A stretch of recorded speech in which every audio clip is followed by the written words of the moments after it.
Hello everyone! Welcome back to our channel. And in today's video ay napakainit po.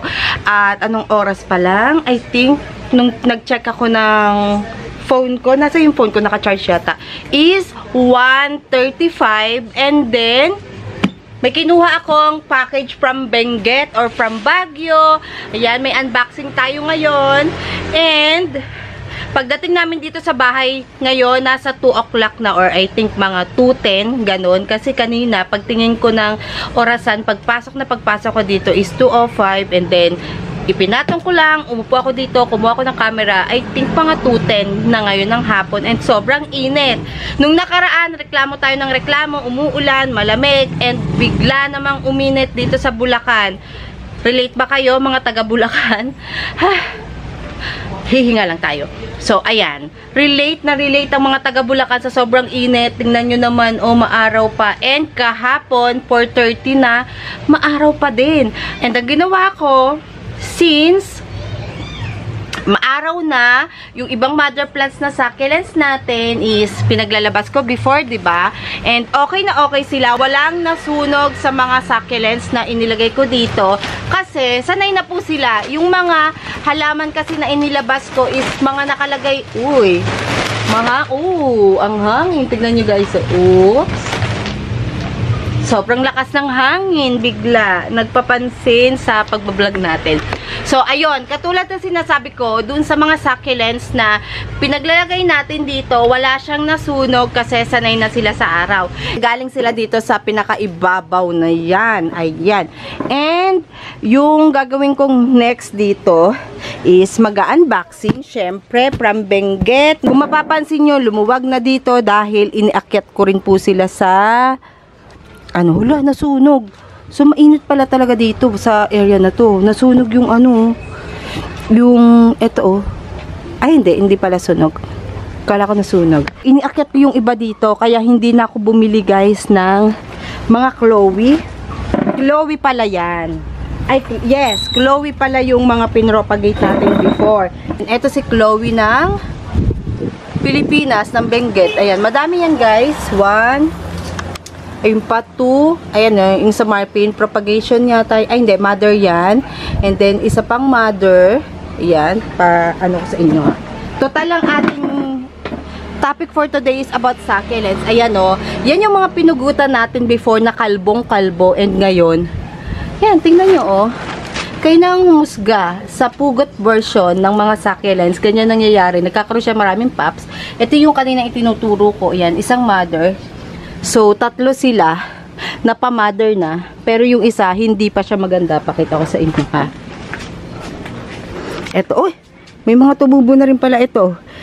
Yan, I think from Benguet yung soil mix niyan. Hindi ko na siya napalitan. So, let's see. Sana magtuloy-tuloy siya. Kasi ito, mas mabubus yung kanyang mga pops pag nakalagay siya dito sa ibabaw. Kaya lang puno na kasi. And then, yung iba, andito. Ayan yung mga propagation. So, ilan na yung propagation natin? Magiging 6 to 7 mother plants na Chloe. Tapos, ito naman yung Chloe ng China. Yan. Yan yung Chloe ng China na nabili ko siya kay Ate Mat Saet. Pakalaki. Alam nyo guys, before, nakabili ako sa kanya ng egret or ice cream ba na tinatawag. Hindi siya nabuhay. Last year or 2 years ago or mag 2 years pa lang. Nakabili ako sa kanya. Okay naman siya. Kaya lang nung summer, bigla siyang namatay pa konti-konti. Ayan Ito, Laotian ba to guys? Galing din kay Ate Mat Saet yan. Sa kanya ko binili. Hindi ko alam kung avant-garde to or Laotian Maganda yan kasi doon sa gilid, lush na lush siya. Dati to, din to nung summer. Na lagas nung summer. As in, lagas talaga sila. Makikita nyo, ang dami nyo mga tumutubo dyan. Yan, mga panibago yan. Kasi itong area na yan, puno yan ng woody na dahon. I mean, woody stem tapos namatay. Pero at least ngayon, tumutubo na. 1 year mahigit na siya sa akin. At saka ito. Alam nyo ba, na may mga inilabas akong halaman sa garden, sa front yard, yung ating mga Brazil. Hindi ko pa napakita sa YouTube natin yon. Pakita ko sa inyo, medyo nasunog ng konting-konti, pero tinakpan ko sila ng green net para pa konti-konti naman maano sila, masanay sila sa full sun. Ito yung nasunog dyan, dito sa area na to, kasi dito tutok yung araw niyan. And to think na galing siya doon sa loob, naaarawan din siya doon sa loob, pero hindi kasi naka full sun. So, ito yung nasunog dyan. May mga nagtatanong kasi sa inyo, hindi daw ba masusunog si Brazil? Actually, sa umpisa, dahil nag-a-adjust siya, may sunog version yan. Ito, tingnan nyo. May sunog version yan. Ito, kinutkot ng pusa. Ayan, kinutkot guys. Nakakabwisit. Buti na lang, nagdilig ako nung kinabukasan ng paglalagay ko dito, and nilagyan ko siya ng paso dito. Ngayon hindi na yata siya kinukutkot kasi may pupo doon sa tabi dito. And then sa area na to, may ilalagay kasi akong plant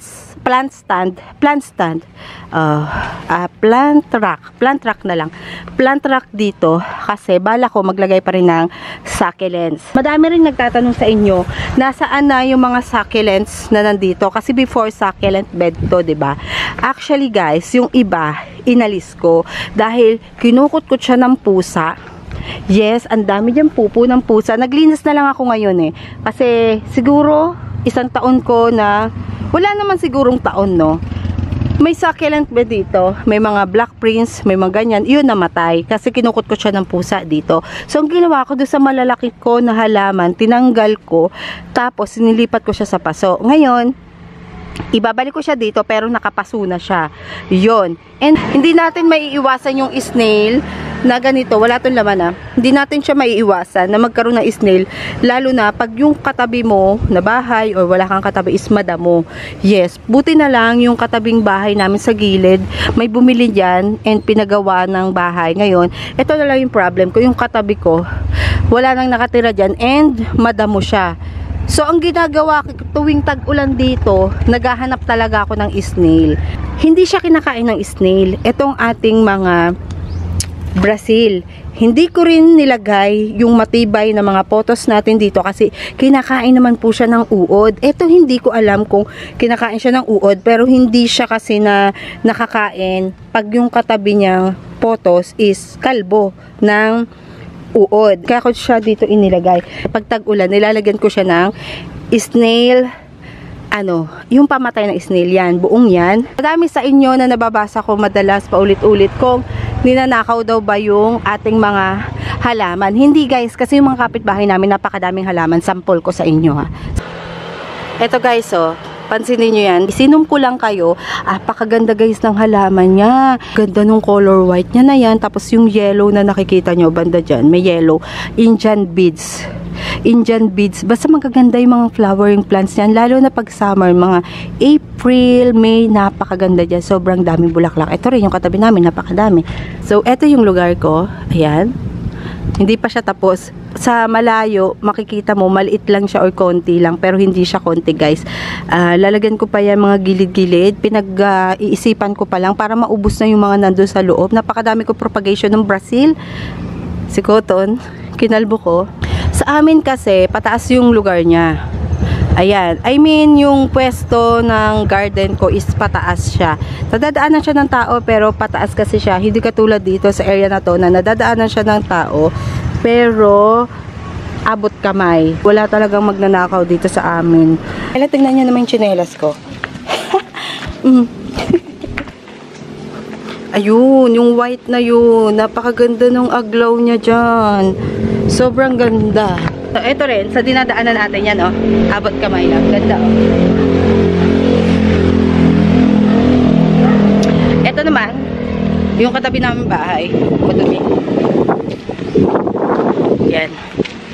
So, ayun guys, nasagot ko na yung tanong nyo, kung nanakawin ba dito yung mga halaman. Doon sa katabi namin dito, sa kabila, yung nasa labas ng bahay niya is gulay, mga talong, tapos siling green, yung mga pansigal dito sa harapan namin. Alam nyo nangyari doon sa kanyang mga gulay, kinukot ang pusa. Kaya sabi ko nga, hala, kinutkot po ng pusa yung ano nyo. Nung time na lagi may naghahabulan dito ng pusa, yun yung time na kinutkot din yung ano nila, mga gulay-gulay dito sa harapan. Kakaiba sa kanila kasi, mga gulay. Tapos yung ibang kasamahan ko dito, mga flowering plants. Ako din, kakaiba dahil succulents yung sa akin. So, diba, iba-iba yung halaman. Tapos, dun sa itinuro ko sa inyo sa dulo, hindi ko napuntahan, pero isang araw, pupuntahan natin yung papaalam tayo kung pwede siyang pakita. Humingiti naman siya pag nagdumadaan dito kasi araw-araw yung na mamalengke. Tatanong natin kung pwedeng picture. Pero pwede yun kasi ganda nung ano niya. Ang kanya naman, mga aglonema and philodendron. Yung mga philodendron na common. Sana maliwanag sa area na to. Pulang-pula ko kasi galing ako sa labas. Hi, cookies! Ayan.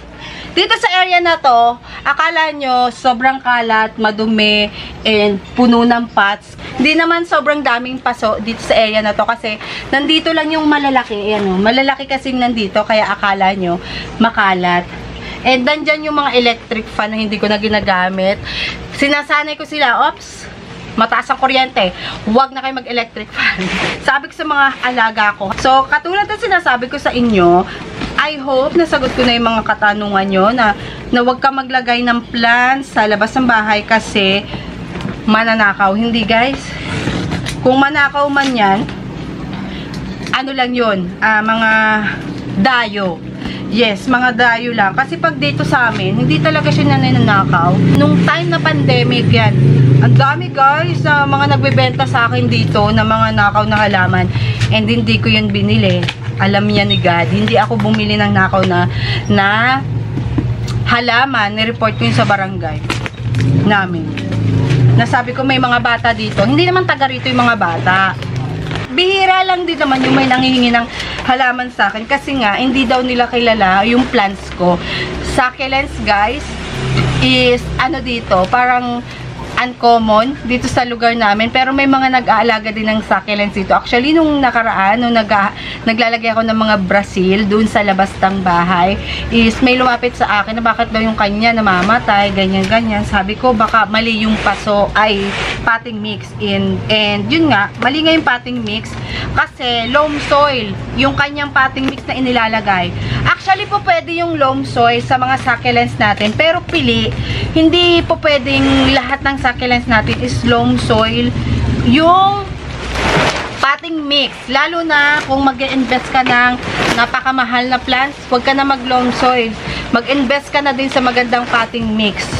Hindi naman sasabihin na ang yabang mo naman porket may pambili ka. Hindi guys practical na tayo kasi bibili ka ng mahal halaman, gagamitan mo ng loam soil na hindi kasi po pwede si loam soil sa karamihan ng succulents is masasayang, eventually mamamatay din, kaya hindi advisable. Pero gumagamit ako ng loam soil dun sa mga halaman ko na kilala ko na, kasi si loam soil guys is mainit, meron siyang rice hull na mainit sa, bumagsak, mainit sa roots ng ating ibang halaman na ayaw nila.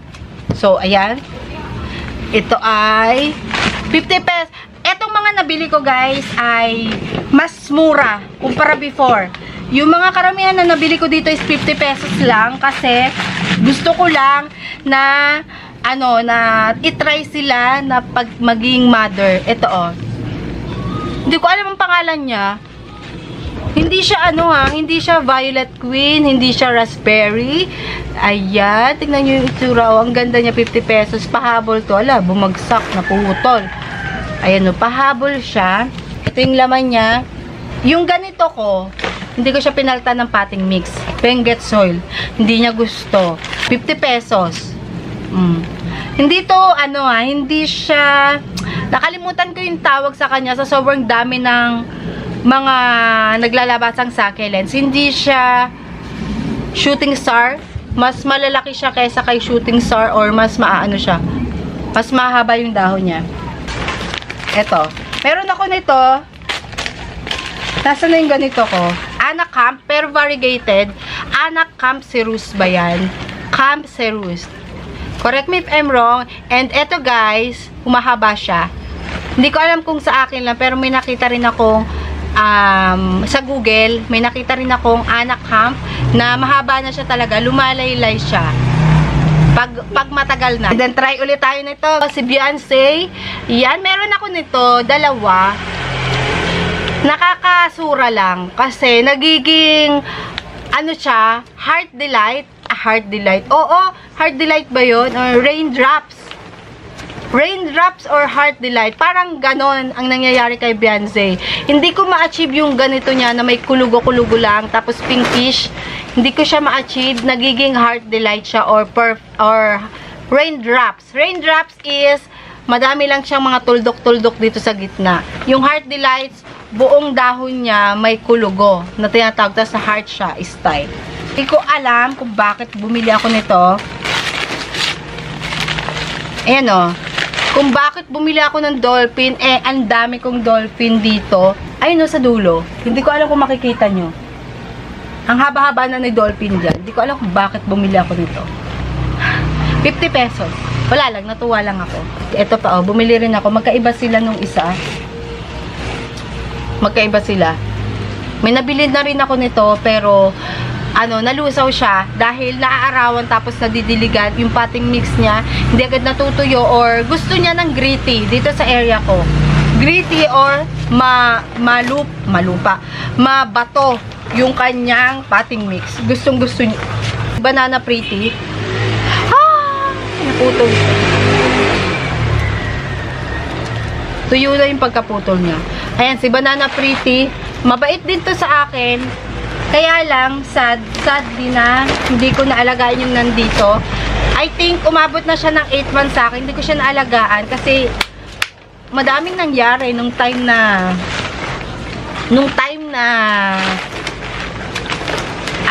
panahon na yon. Ito, Grabulence. First time ko mag-aalaga na ito yata. Ayan, si Grabulence. Peperomia siya. Ay, meron ako ditong isang gusto. Dito ko ba seller na to? Kasi meron akong dalawa pang seller na nabilihan. Ay, yun. Ano din to? Peperomia lang din to na magkano ko to nabili? Mas mura. 100. Ganon. Ganito na siya kalash. Kasi sa iba, nakikita ko to nasa 300 pag ganito siya kalash. Lash na talaga siya, guys. Ayan o. Peperomia din to. Variegated siya. Ang kapal na niya, kaya binili ko. So, sobrang dami kong succulents before is pinamimigay ko yung pare-parehas. Ito o, napakadami kong panda ear. Ayan yung mababalahibo. And bumili ulit ako dahil meron ako ditong gagawin or area na ang mga nakalagay is yung mababalahibo kasi yung mga mababalahibo kong halaman dito kasama siya nung ibang plants ko and pag nadidiligan siya at nasasamahan ng lupa ay hindi natatanggal basta-basta yung lupa kasi nga mababalahibo siya, kaya ilalagay ko siya sa area na hindi gaanong pag dinidiligan ay sumasama yung lupa. Meron din ako nito Meloti na variegated, pero ito hindi siya variegated. Si Meloti. Hindi siya variegated. 50 pesos ko nabili. Magta-try ulit ako nitong mabalahibo na to. Dahil yung ganito ko, nagkaroon sila ng rust fungus. Yung para siyang kalawang. Before, ang dami ko nito guys kasi natutuwa ako bumili sa Farmers Cubao. 25 pesos lang to before or 20 pesos pag paubos na. Hindi kasi sila pansinin guys eh. And nag-try ulit ako ngayon ng isang peraso. Ito si Choco Soldier.